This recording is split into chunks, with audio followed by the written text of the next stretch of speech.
Assalamualaikum warahmatullahi wabarakatuh. Salam sejahtera bagi kita semua. Shalom, Om Swastiastu, Namo Buddhaya, Salam Kebajikan. Dewan juri yang terhormat, perkenalkan nama saya William Wijaya Kurniawan. Dan saya Meti Brian Setiawan, dan kami dari SMA Regina Petis Jakarta. Pada hari ini, perkenanan kami untuk mempresentasikan laporan penelitian dengan judul Studi Perbandingan Desalinasi Air Laut dengan proses multi-effect distillation, reverse osmosis, dan photovoltaic reverse osmosis sebagai alternatif sumber air bersih di Provinsi DKI Jakarta. Penelitian kami ini didasari oleh 3 poin di bawah, yaitu yang pertama, penggunaan air tanah yang berlebihan di Jakarta hingga 40% dari potensi 52 juta meter kubik per tahun. Yang kedua, desalinasi menjadi solusi alternatif dengan memproses air laut atau air pump menjadi air minum. Yang ketiga, teknologi desalinasi yang umum digunakan meliputi proses membran yaitu reverse osmosis dan elektrodialisis, serta proses thermal yaitu multi-stage flash dan multi-effect distillation. Berdasarkan latar belakang kami memiliki fokus penelitian dengan beberapa pertanyaan yang kami ajukan, yaitu yang pertama, proses desalinasi manakah yang menggunakan energi paling efisien? Yang kedua, proses desalinasi manakah yang membutuhkan biaya yang paling ekonomis? Dan yang ketiga, proses desalinasi manakah yang terbaik untuk diterapkan di Provinsi DKI Jakarta? Dari rumusan masalah yang telah kami ajukan, kami memiliki tiga tujuan penelitian. Yang pertama, menentukan proses desalinasi yang menggunakan energi paling efisien. Kedua, menentukan proses desalinasi yang membutuhkan biaya paling ekonomis. Dan yang ketiga, menentukan proses desalinasi yang terbaik untuk diterapkan di Provinsi DKI Jakarta. Metodologi penelitian yang kami gunakan adalah kajian pustaka, di mana kami mengumpulkan dan menggunakan sumber pustaka yang relevan. Pendekatan ini dipilih karena keterbatasan kami dalam mengumpulkan data secara luas, terutama penelitian ini membutuhkan biaya yang besar apabila melakukan penelitian secara langsung. Berikut merupakan tabel dan grafik perbandingan antara kapasitas total dan konsumsi energi pada setiap proses. Dari data yang kami dapat di tabel, kami mendapatkan dua titik, yaitu titik minimum dan maksimum. Kedua titik tersebut kami gunakan untuk mencari nilai energi pada setiap volume. Sama seperti yang kami lakukan untuk mencari konsumsi energi, kami juga mencari nilai biaya pada setiap volume dari ketiga proses tersebut dengan persamaan yang telah kami dapatkan dan kami cantumkan dalam presentasi kami ini.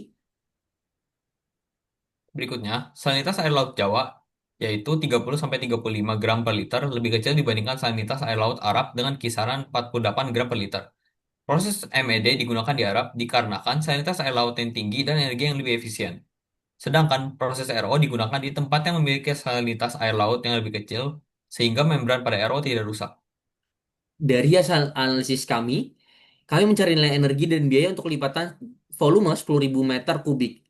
Untuk grafik yang pertama, grafik energi, berdasarkan grafik tersebut diperoleh rasio 3,5 untuk energi yang diperlukan oleh proses MED terhadap proses RO saat volume air desalinasi yang diproduksi hingga mencapai 10.000 meter kubik per hari.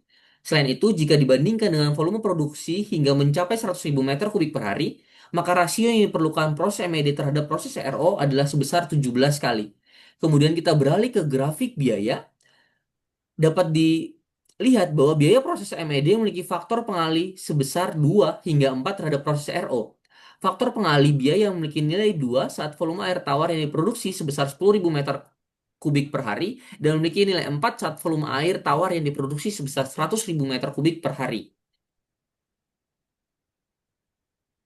Kemudian, kebutuhan air tahunan Provinsi DKI Jakarta yang mencapai 20 juta meter kubik per tahun, maka diperoleh kebutuhan air tanah harian yang mencapai 57.500 meter kubik per hari. Salinitas Laut Jawa adalah 30-35 gram per liter. Maka berdasarkan kedua alasan di atas, proses desalinasi yang terbaik adalah reverse osmosis atau RO. Dari hasil kajian pustaka dan analisis yang telah kami lakukan, kami menarik tiga kesimpulan. Yang pertama, proses desalinasi yang membutuhkan energi paling sedikit atau paling efisien adalah proses reverse osmosis.